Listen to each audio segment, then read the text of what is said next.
Hey all my foodie friends and family, how you doing today? I hope you're well. I'm doing great, thanks for asking.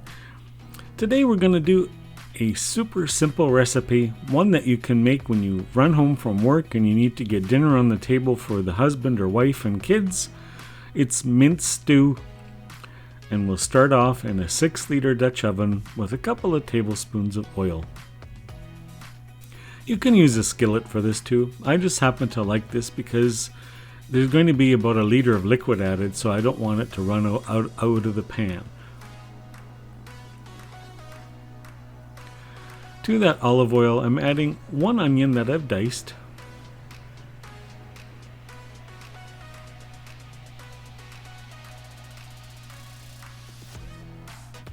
Giving that a stir, we want to get the onion on the way to becoming sweet and delicious.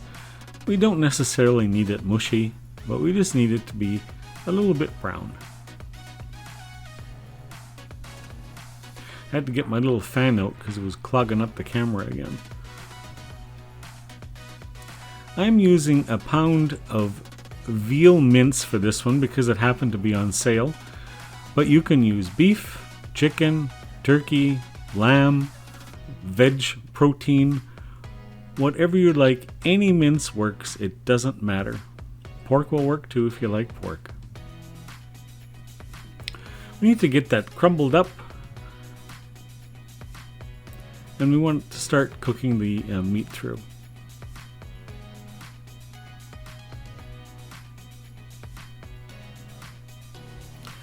After a few minutes you can see that the meat is cooked. I'm going to add some salt and pepper. You notice because this is veal, it stays very pale in color. Pork does the same thing, and so does turkey and chicken. Lamb will be a bit darker, and veg protein will be a bit darker, more pinky kind of color. But they're all good. Soy protein is also good. I've done it with soya granules, or TVP it's called. Also delicious. You wouldn't know there was no meat there.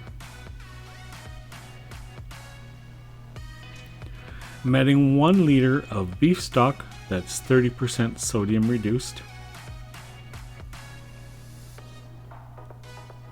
If you're using chicken or turkey, use chicken stock. If you're using a veggie base like TVP or soy protein, use the vegetable broth. Everything's interchangeable, it's all good, and it's all delicious, so be as creative as you want here. I'm adding 2 to 3 carrots that I've diced.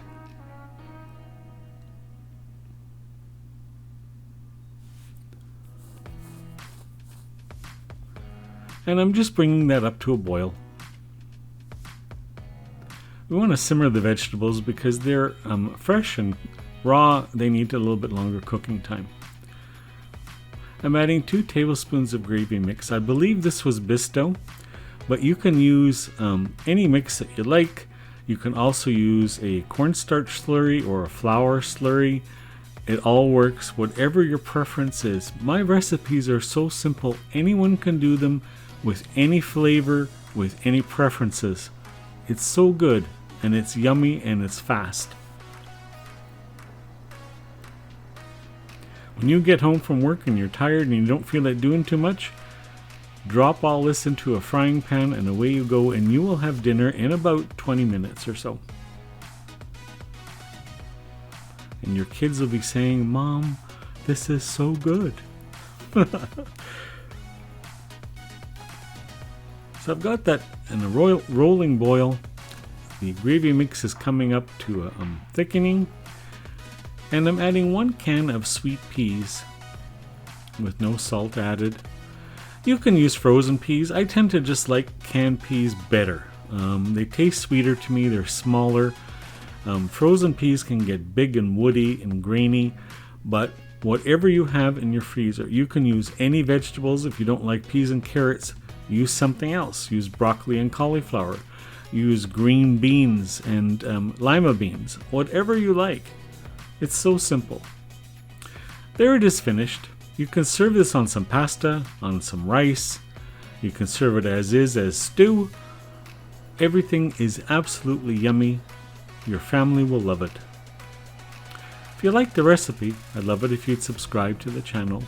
Love to have some more foodies here with me. Thanks for stopping by for some more food that warms your soul. We'll see you next time.